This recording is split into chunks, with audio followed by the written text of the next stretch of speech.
And welcome to today's HME News webcast. I'm Christina Thronson, publisher of HME News, and I'll be serving as your moderator. Today's discussion, the next competitive edge in HME, how AI and automation are reshaping operations, will focus on how providers can navigate growing operational pressures while leveraging new technologies to improve efficiency and scale. We'll hear from our industry experts on AI and automation where they're already making an impact, where workflows are evolving first, and how organizers can strengthen performance without sacrificing service quality. I'm pleased to welcome our panelists, Rhonda Buhrmester, Prochant's VP of Client Experience, Joel Gallion, President and CEO of Bellevue Healthcare, Matt Sharon, Chief Product Officer, Ashvin AI, and Aram Tumajian, COO of Hometown Healthcare. Before we dive in, I just have a couple quick housekeeping tips. The session will be recorded and it'll be available for on-demand viewing. Please submit your questions at any time just by using that question button within the panel. I'll bring as many questions as possible to our panel during the Q&A following the presentation. With that, Rhonda, let's go ahead and get started. Perfect. Thank you, Christina.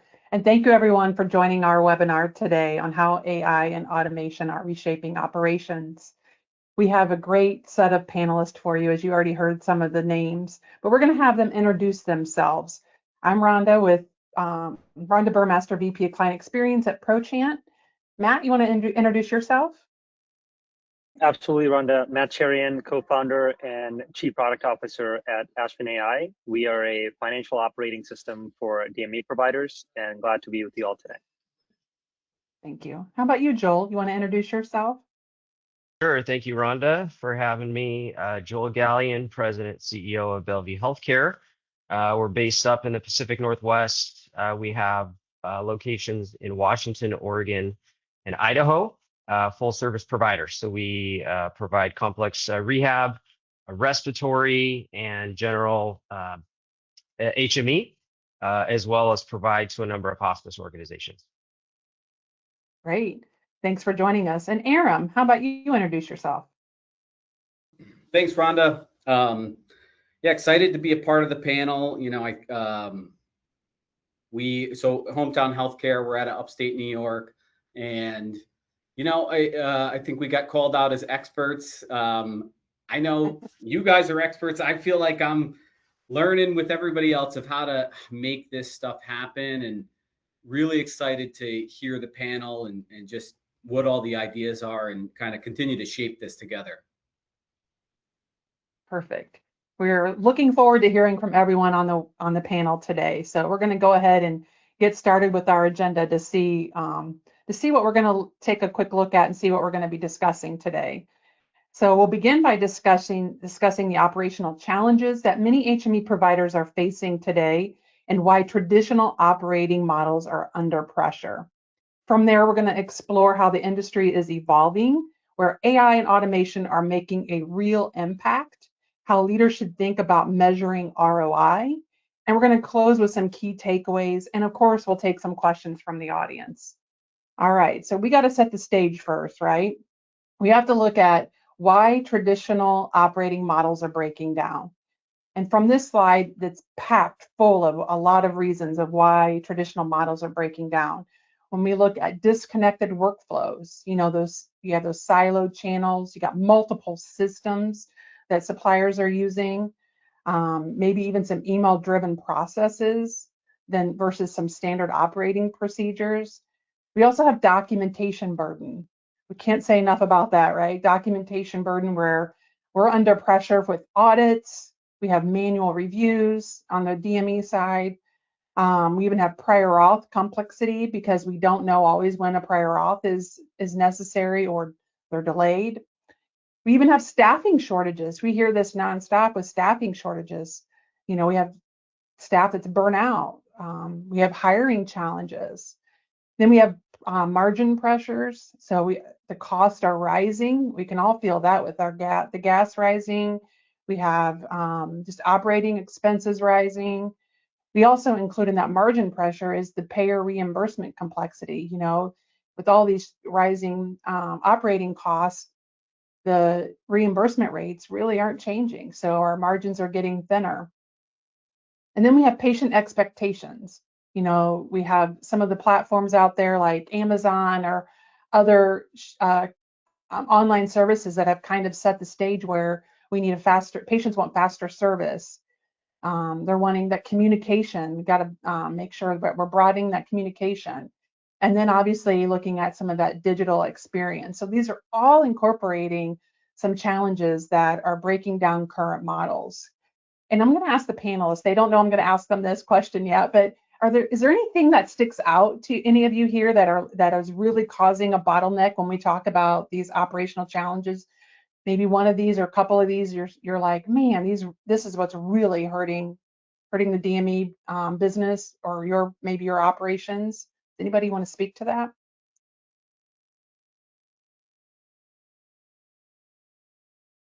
Maybe Yeah, I not. mean, it's a tough question because sometimes it feels like death by 1,000 cuts. That's a morbid phrase, but there's just pressure points everywhere, and I know the industry knows the history, but if you really go back to competitive bidding, reduced our reimbursement by 50%. A lot of businesses consolidated or went out of business, all at the same time that these other pressure points are happening, and patient care is needing to scale with the aging population. So, it's hard to say what is exactly the most painful one, but at the same time, I think we're left with an opportunity because we have now a lot of people to help, and we're in this new world, so we got to figure it out. Mm-hmm. Yeah, for sure. I'll add the multiple systems as well. I think for us, specifically because we work in a number of different product categories, every area of business seems to have its own workflows, own documentation requirements.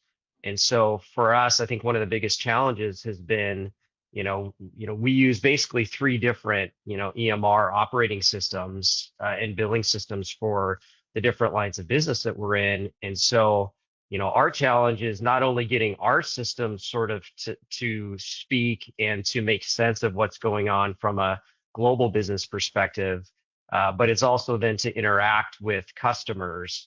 We're dealing with three systems, but when you think about the larger EMR systems out there, whether it's Epic or Cerner or whatever's out there, hospice EMRs, clinics, local clinics, larger groups, there's a lot of different systems to navigate. And so I think that one thing that, historically has been a big challenge is figuring out how to get, all of those different siloed systems sort of on one platform, which really hasn't been possible.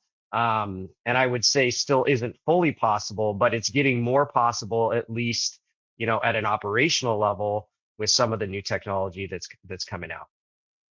Mm-hmm. For sure. And just to add to Joel's point there, I think if you step back a bit, what Joel's hinting at is that there's a lack of standardization, whether it's in systems, which is the point that Joel is making, but there's a lack of standardization across many of the things that you have here on the screen. And none of them, we didn't get here by accident. All these things happened over time, and the industries evolved to incorporate some of these things to deal with the challenges of the day.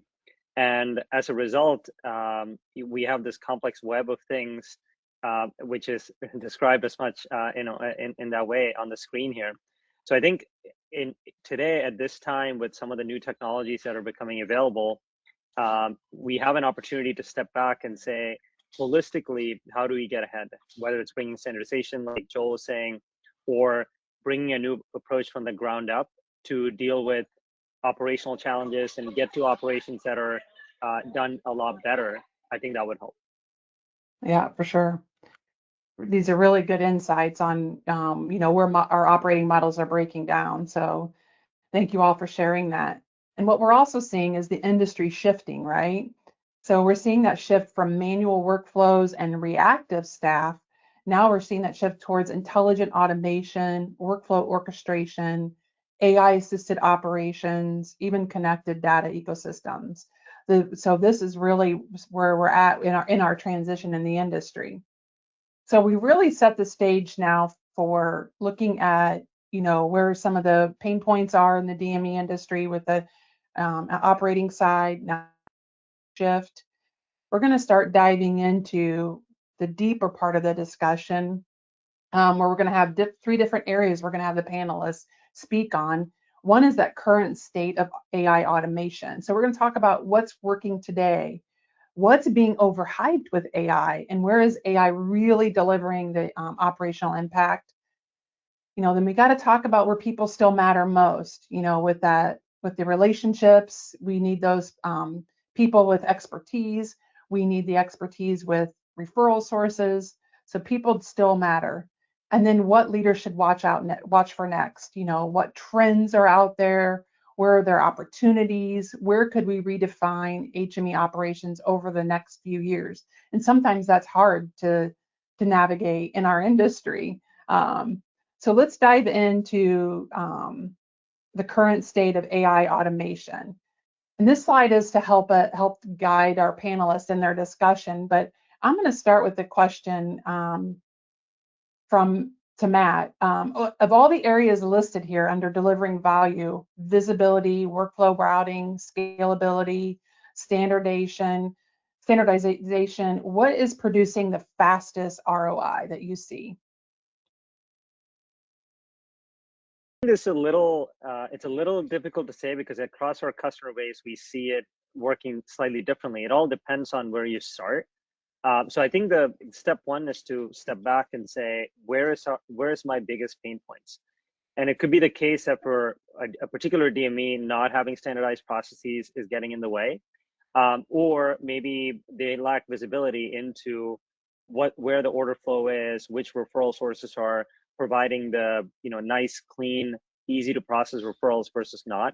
So I think a little bit of this depends on where you're starting, because all of us have strengths and weaknesses. It's no different when it comes to DME providers. So we do see different DMEs in our customer base that have some of these higher on the list, and others that have different things higher on their list.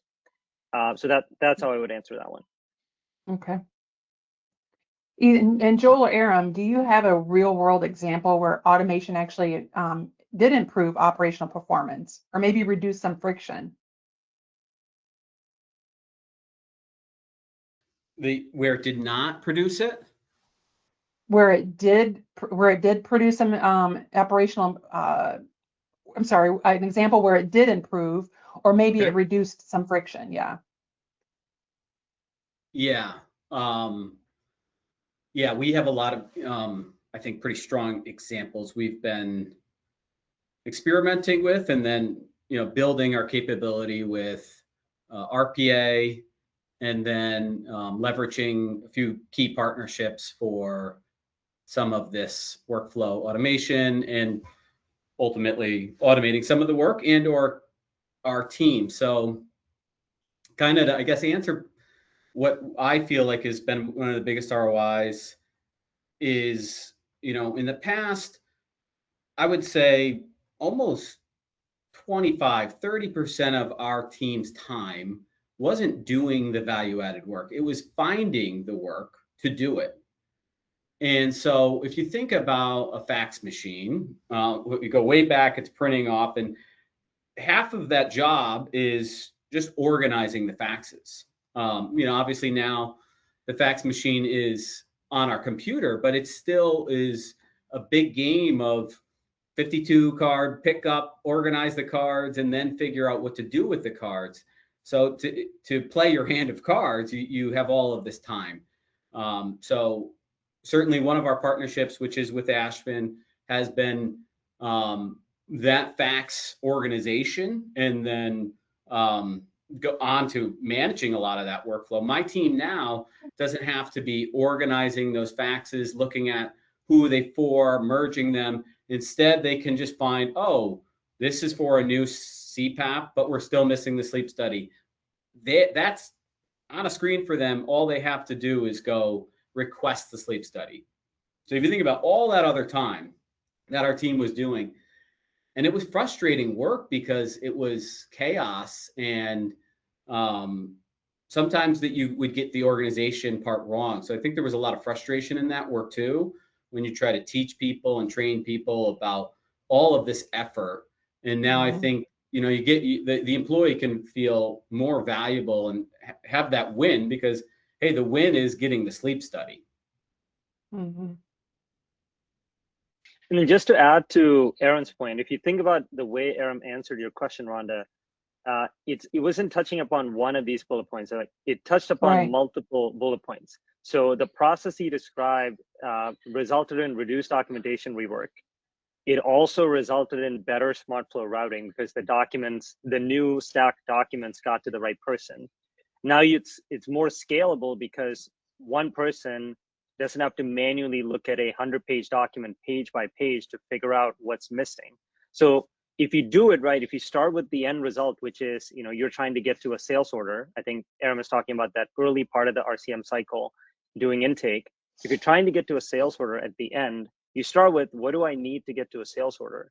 And you do all the things in the way Aaron described, you get multiple bullets here checked off. And I think that's one of the things I want to point out.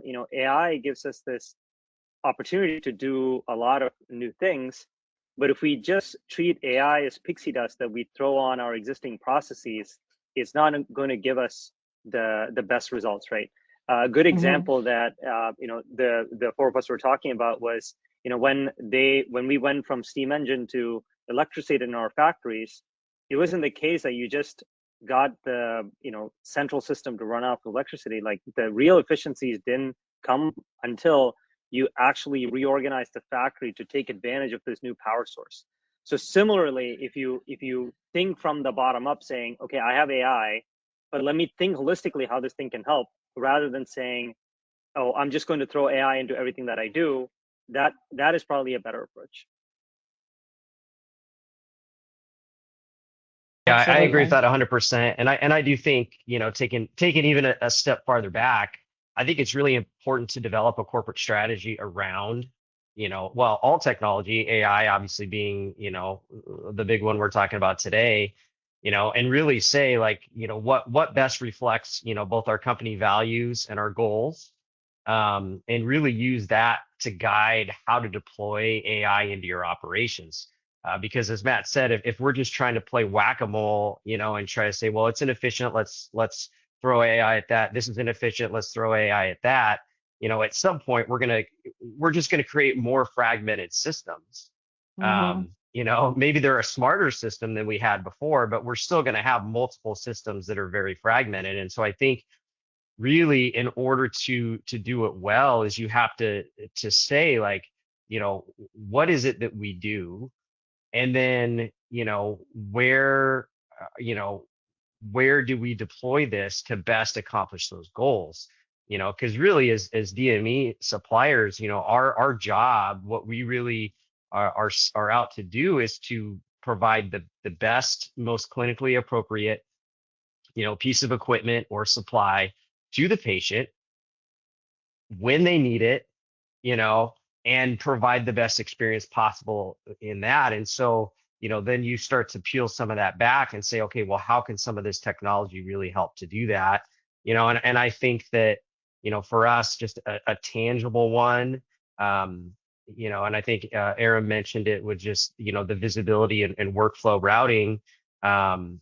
That's one area that I think we've seen significant gains is before, an individual CSR or an intake person or an intake team and manager or a fax wrangler, those were kind of all like very siloed things, and they might understand what's going on with an order or a group of orders or a referral, but the visibility wasn't quite there. And I think that what AI has allowed us to do is really to get that real time, visibility. So not only do we know what's coming in, but we also have the intelligence to say, hey, these sort of orders from this referral are coming in and they're taking longer because of XYZ.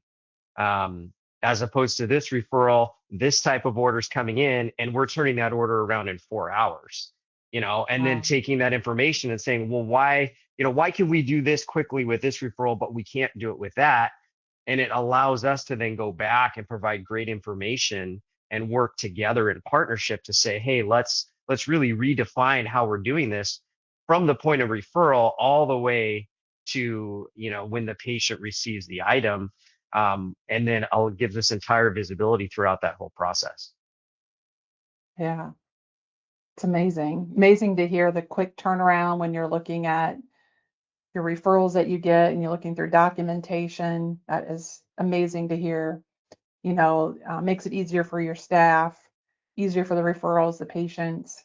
But even to Matt's point, you have to also look at when you're implementing AI, you have to look at your workflow. You just can't implement AI without doing some process improvements, right?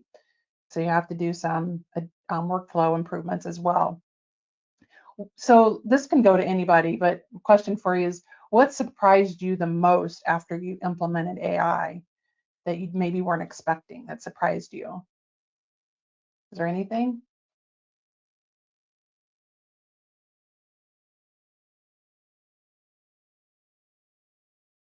Maybe not. Maybe it was no surprise. You were ready for it. Yeah, I mean, it's funny, on a summer day, if it's 60 degrees, it feels cold to me. But in a winter day, if 60 degrees feels really warm to me. So, as as we've used more of this technology, I'm trying to reflect now on what have been my surprises, because now I've gone down this road of maybe a Yeah. little bit more climate control. But I think if I try to put myself back pre this some of these technology solutions, I think we've had obstacles at times where employees have been concerned, right? And at times that surprised me, because I thought, hey, we're trying to make your jobs more valuable, right? But at the same time, employees may feel threatened. And that did surprise me. But the other part of that is the surprise that I now have is how much the employees and the staff are embracing this and now pushing it, because they see the opportunity. They see what has happened with how they can have more wins and feel more like they're helping getting that end goal, which is that sales order and that piece of equipment in that patient's hands. So I think now my surprise has been when people can start to see the value in small wins, that it is embraced, as long as, again, we're doing it right. We're not creating an environment where we forgot a whole bunch of things that this would impact, and we all of a sudden fragmented things more. And maybe an example of that would be if you're trying to deploy something to do customer service for you in some way. Obviously, there's different ways you could support that, but you don't fully consider all of the questions a patient may have, or all of the different cases that come up. And next thing you know, you're getting 10x the amount of complaints. Well, that's something that you all of a sudden you're going backwards from a patient care level, but your staff feels that. So that we've felt at times, and we've had some missteps, and I think correcting that. But again, yeah, I think some of these, obviously, the technology's helped us tremendously, and I don't think 2 years ago, I'm surprised by the whole effort from where we were 2 years ago. But the staff now wants this, and now they're ideating. Hey, what if it could do this? Hey, this is still a challenge for me. So how can it elevate us here? Hey, the patients ask these questions. How can we better support them there? Yeah, and that's perfect. And that's actually a nice transition into our next topic that we want to go over, right? Is where people still matter most. So you were just talking about how, I think it's typical with any change. We get resistance to change. We're not quite sure about it. How's it going to affect me? and now they're in it, they see it, and they're like, they can't live without it now. Can you imagine going backwards and having it taken away? Like how that would be. But this is where people still matter most, right? With some of the decision making that has to come out of the results for, and especially with complex decision making when you have some complex cases. Maybe with the referrals, you got to have relationships with referrals, and you can't get that through AI. So this can go to anyone. Let's talk about how important are relationships in your environment today in HME, particularly with patients and referrals. If any panelists can answer that question, or all of you. Crucial. How important? And I Yeah. think that, that's something that we've really, as we've looked at some of these tools that are coming out and trying to, as we evaluate technology to use, whether it's intake, whether it's, customer service, other pieces of the process, I think really understanding that if we don't have our referrals, what do we have? And that's really relational. And in going back to your previous question, one of the things that surprised me is honestly, it's really just enhanced that rather than replaced it. And it's where I think as providers too, when we're evaluating technology, especially technology partners, trying to say, is this a technology partner that's trying to go to my referral, whether it's my payer or, my referral at the local facility, and replace me?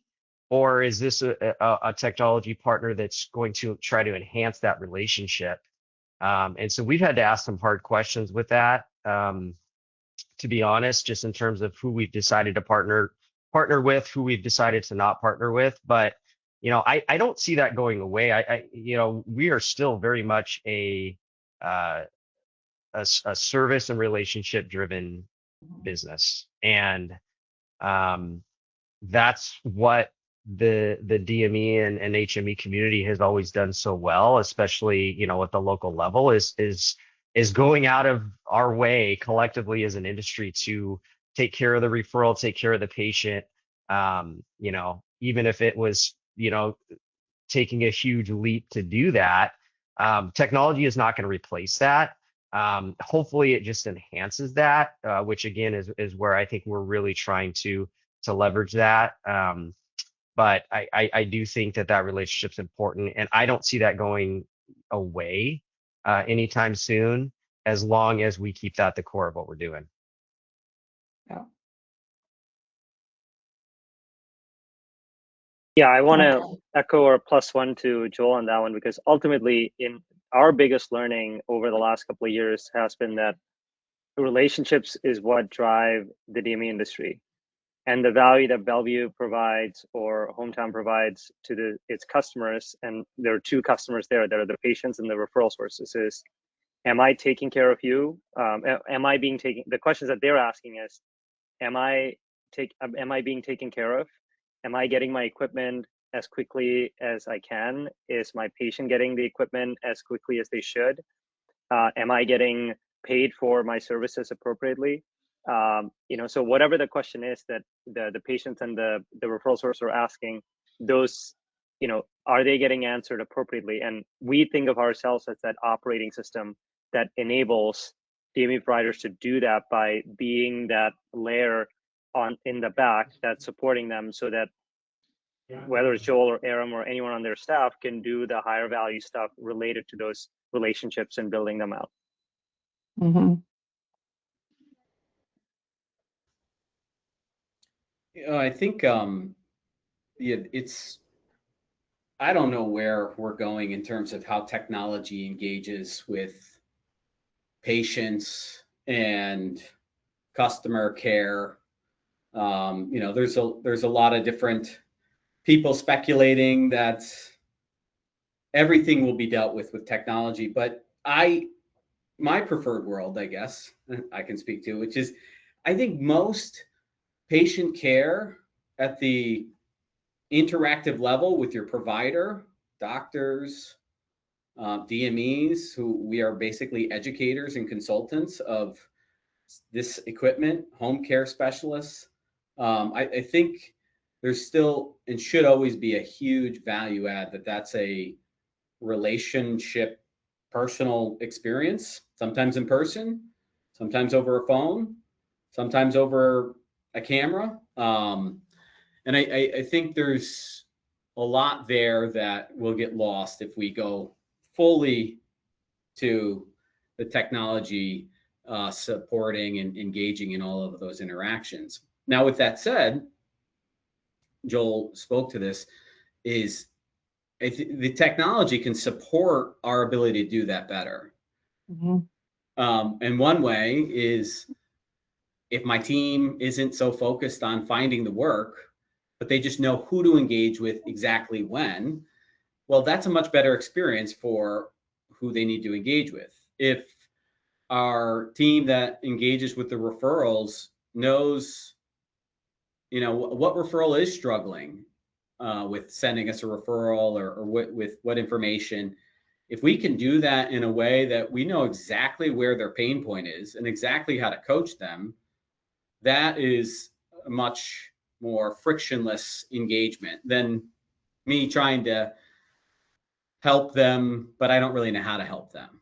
And then from the patient side, I mean, we use the Sovasage platform for sleep compliance, and I know there's other ones out there, but that one has just helped us engage patients exactly with their problem. And then there's a trifecta of ways that they can engage back with us about where they're still struggling. So it's supporting these relationships so we can do what actually needs to be done and not be guessing at it or trying all these other things that probably was a lot of time spent, and a lot of people meaning the best but not maybe getting the value out of what could be. Mm-hmm. Absolutely. We also talk a lot about complex decision making where we still require people to make some judgments. What do we really mean by that? Do you guys have any examples that you could share, or what does that mean, complex decision making, that we still need some human judgment in it?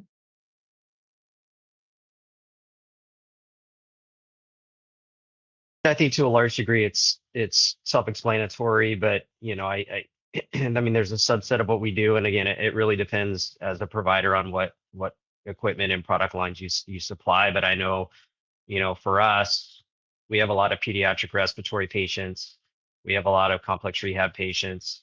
I tell you what, a mom in a hospital that's looking to discharge their infant or their child home, they want that respiratory therapist and that respiratory team, behind them, supporting them in that. And again, technology can enhance that, but it's not going to replace it. And so I think that's really the touch point that's imperative.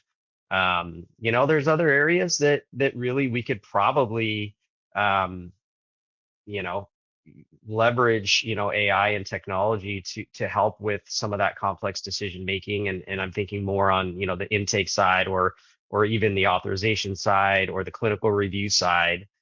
There's definitely ways to help there, but really I think it's that point of care.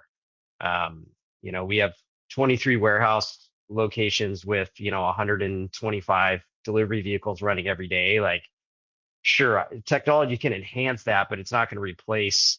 We have a critical mass of people and expertise that we need on a day-to-day basis just to operate at a base level. And so I do think that there's those jobs and those opportunities and um, those seats are really going to be enhanced by what AI is doing, rather than be replaced, while potentially some of those other areas can really probably drive more to AI or technology. Mm-hmm. I think another one, Rhonda, to think about is, in a situation where like the insurance rules might say A, but you might want to deviate from those rules given a situation like what Joel is talking about. There's a pediatric patient who's getting discharged, maybe all the paperwork is in there, but it would be quite concerning to that patient and his or her parents that, if you were to make them wait a lot longer before they got the equipment that they needed, right? So hmm how do you make sure that you bring that human touch into that process to say like, okay, maybe the AI will say all the documentation that's in here, but that's okay. I have a relationship with this referral source. I know I can get the documentation later. Or if I look at some of the historical data in my EHR, I see that this payer has been paying for this patient, or I have a good relationship with this payer that, that I feel comfortable making a prior auth request or waiting for the prior auth decision to come back later once you've already given the equipment out, right? So maybe if you go strictly by the rules and just listen to the AI, maybe you won't take the patient or give the equipment to the patient. But in this case, given the circumstances, you might just do it. Yep. Yeah, that's a great point, and it kind of makes me, think about my bad experiences with technology and the everybody has probably can quickly imagine fighting on a phone with some prompt thing or some AI thing, and it's following a rule very strictly, hmm and you're just competing with it, and it's for some reason I continue to compete with it, even though I know I'm competing with hmm some robot that's not gonna, I can't win over. I still try, but that I think that's the dark side of technology. That's not our goal, and obviously that's not the goal in healthcare. Our goal needs to be somehow, some way. Okay, maybe some of those things can be streamlined again, the technology can be leveraged, but how do we also design into the technology that we make sure those situations get to a person quickly, the hmm right situation, so a call can be made. If somebody walks in our door and maybe they missed their appointment, if I just had a robot say, you missed your appointment, um, okay, maybe that's okay. But at the same time, what if I do have somebody standing by that can fit that person in? hmm And the technology should give us the opportunity to be more flexible, not less flexible. But Right. it's the hard work that we have as an industry to make that happen. Yep. Really good insight on where people still matter most, as you all can hear from our industry leaders here. All right, we got to go and see what we're looking at ahead of this, and let's talk about where the industry is headed over the next several years. And this is what leaders should watch for next, right? So we've broken this into near term, up to 2 years where we automate. We've got midterm, broken that to next 2 to 5 years. And then we have long term. That's then over the next 5 year or 5+ years. Either Joel or Aram, what operational challenges or changes, I'm sorry, what operational changes would you expect providers to see over the next 5 years? Can you even see that? Like sometimes I know it's hard in our industry, but can you see that? Like what do you expect providers to see now that you're in it with AI and you've been in it? What do you think?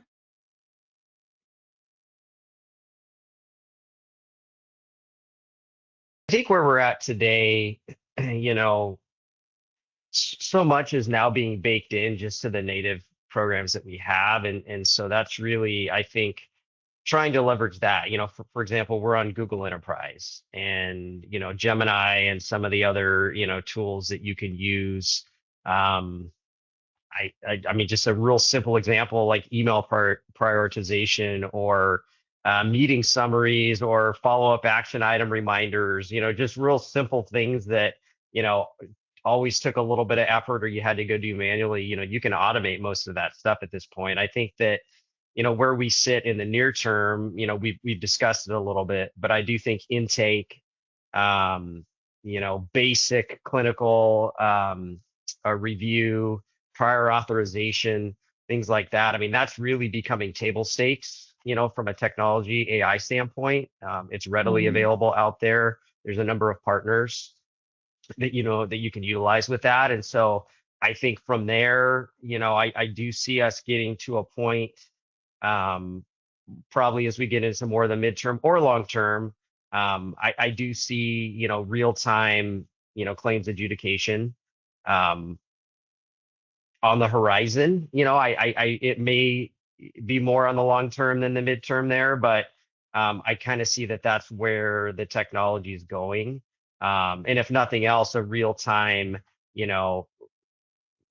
this is going to go or this is not going to go. And if nothing else, giving the provider, the patient, the referral, that information or that option up front is one big area where I think is going to change here over the next, mid to long term. Mm-hmm.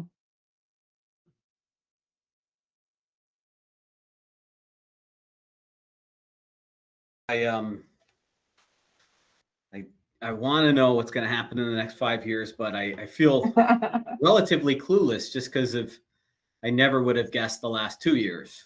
I know, for us, similar to kind of what Joel is saying, is we believe we can get to a point where denials are almost non-existent. Now we're dealing with dynamic pairs, so I don't know if I'm going to change that anytime soon. So we'll always have an environment where curveballs get thrown at us, but where we can see it so quickly because of the insights from the data, and because our environment is already so less chaotic, that now we can act on that. And whether that's working and figuring out what rules changed in terms of how to submit that claim, or what maybe they are doing wrong that we need to help them update their system on. So I think that is been something that, again, 2 years ago would be crazy talk, but I think it's very possible that we can get the industry there. And then we focus less of our energy and all of that aspect that's hurting our margin, that's hurting our ability to invest in our company, that hurts our ability to focus on the patient care and the relationships with the referrals. The other part that I would say is maybe not what should watch next, but what leaders should do next is, I think, Matt spoke to, you gave an example of when electricity was invented. Yeah. And just because electricity was invented doesn't mean all of a sudden magically houses and manufacturing lines were able to leverage that technology. There was a lot of hard work that had to go into learning how it could be used, what machines it was capable to be used in, how it could best support modern homes. And I think the same thing with us is there's still a lot of hard work ahead of us to use this. So what I would encourage everybody to do is experiment every day, every week. I think there's ways to leverage that probably within your own data systems, whether it's Microsoft or Google. But then there's, partner up with an RPA developer, develop an RPA. Our goal is to develop a few every month. And, there's an ROI, I believe, with that. But I also think it helped us learn this capability and this skill. So then we can envision how our company can work differently now that we've learned this. And then, of course, I would say partner up with other companies that maybe are technology companies that can support other more standardized workflows that you believe are going to meet your company's goals, and you have to be aligned and figure that out. But again, I would say I would encourage everybody to just get into the mix. Got to start to figure this out. You have to get into the mix. You can't stay on the sidelines.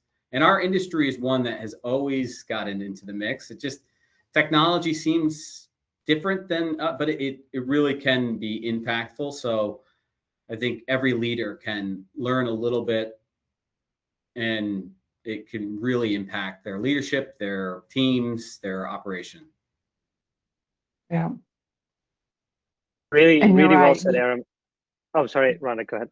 No, go ahead. I was going to ask you talk or have you talk next. So it's perfect timing. Great. I was just going to say, I think Aaron said it really, really well. And as a partner to the DMEs out there, what I'm really excited about over the next 5+ years is that operational transformation that's going to happen. Because ultimately technology is just a tool.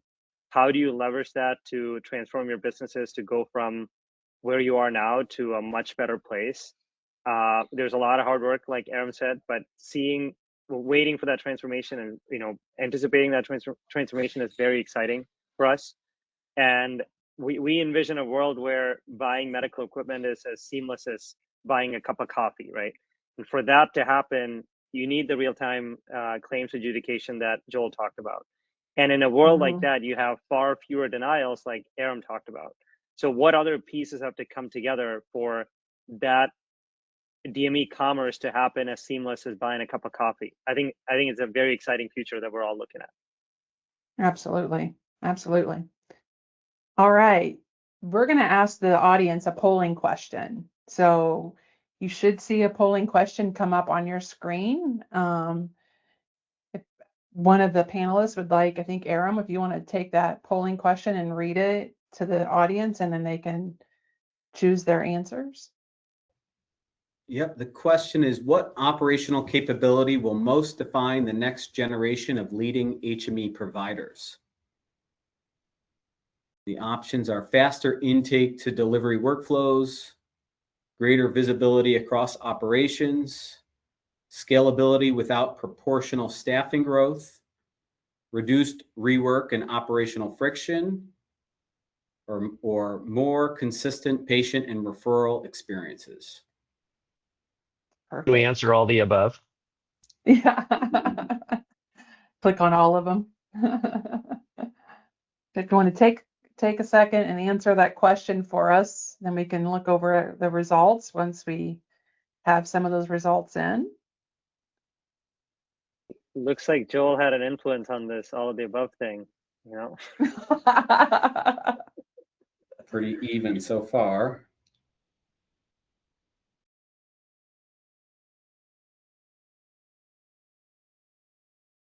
Glad we're getting some results.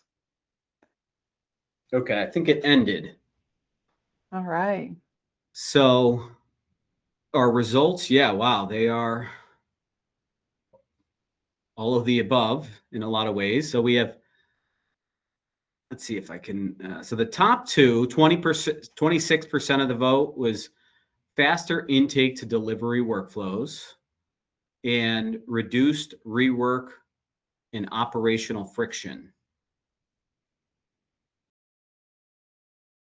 In second place, we have scalability with proportional staffing growth.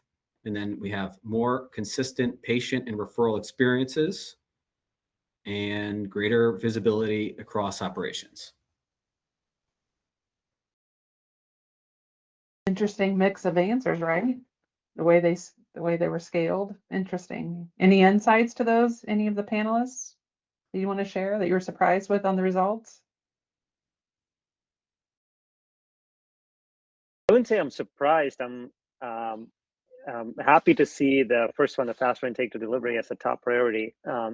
Because if I go back a couple of years when we're having the first conversations with Aram and Joel, we actually asked them, is billing something we can help with? And they said no. Maybe a little bit, but intake is where a lot of the pain is. So it's good to see that more folks feel the same, and the fact that we've been able to influence that significantly over the last couple of years, and seeing the market need here, it's very heartening. It's great. Yeah,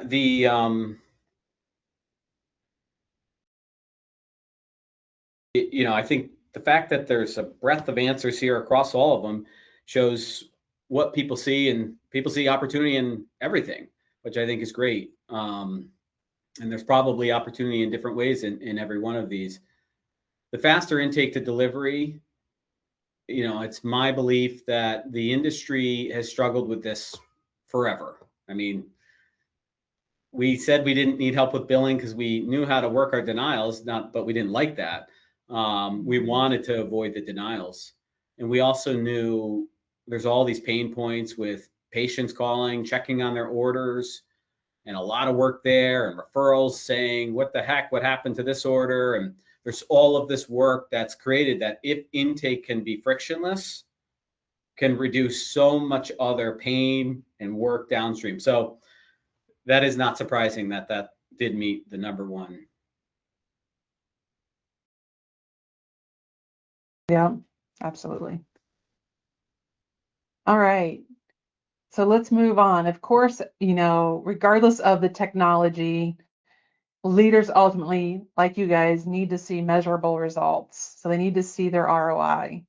They need to see some metrics on the workflow, what that turnaround time is, maybe touches per order, look at metrics in the workforce, looking at productivity, reducing that burnout.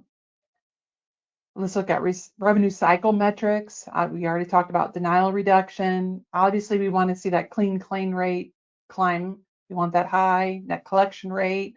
That's an important metric that we want to look at when we're measuring our ROI.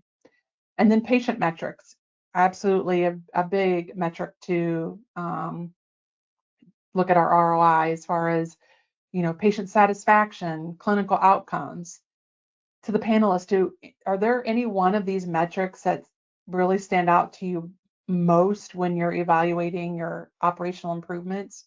What metric would matter most to you? Any of these?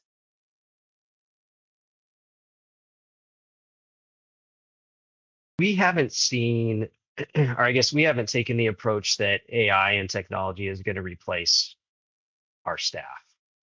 I know that, with a lot of AI companies, that are coming out, they'll say, hey, we can replace 10 people with this service or this technology. And we've really taken a different approach. So I think for us, really revenue per employee is a big metric that we watch closely. And that's one that I think will drive, how we evaluate technology that we deploy. It's not really, am I replacing team members or staff with technology? It's am I making our staff more efficient and able to get an order, from intake through payment, whatever that payment is, Mm-hmm. and continue to grow our revenue per employee, because that's where I think the real ROI is going to sit. Mm-hmm. Yep. Anyone else? Are there any metrics after you've implemented automation or AI? What are some of the metrics that you really would recommend to a supplier? Yeah, I mean, from my perspective, from the RCM side, denial reduction it's a huge one. If again on intake and order processing, you can drive that down, it's going to have an impact that's almost impossible to measure. You can measure the denials, but all of the work related to those denials, whether it's revenue loss or time spent. So I find that to be a super valuable one. And then all of the above, of course. But the only other thing, in measuring ROI is, I think the other flip side of the perspective is to remember that when you're building a technology capability, you're building an asset.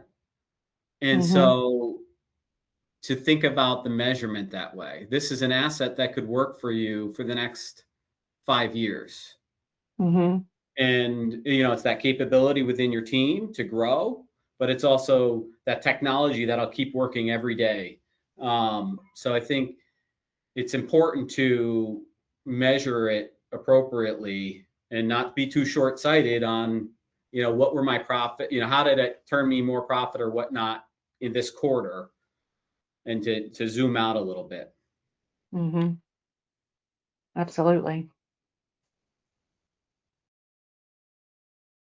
All right, we just have a few more minutes left, so let's look at some key takeaways. As we look at these takeaways, it seems like there's some common themes that emerge. operational excellence, excuse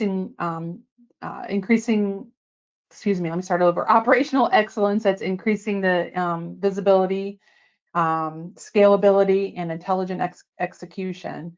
So we had some really great panelists that provided some really important insight for the next competitive edge in AI and automation.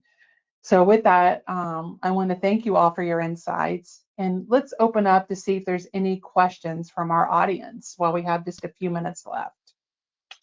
Thank you guys so much. That was an awesome panel. I loved the pixie dust too, Matt. I'm going to use that for sure. We do have a couple questions here that we're going to start with. Any questions that you have, go ahead and feel free to submit, folks.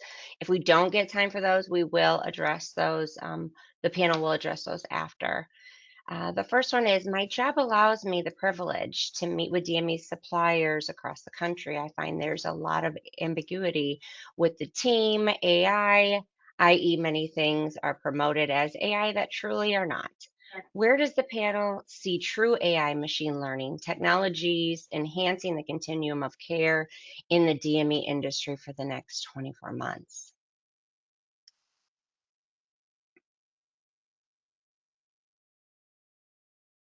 That's a great question. That's a good one for Matt.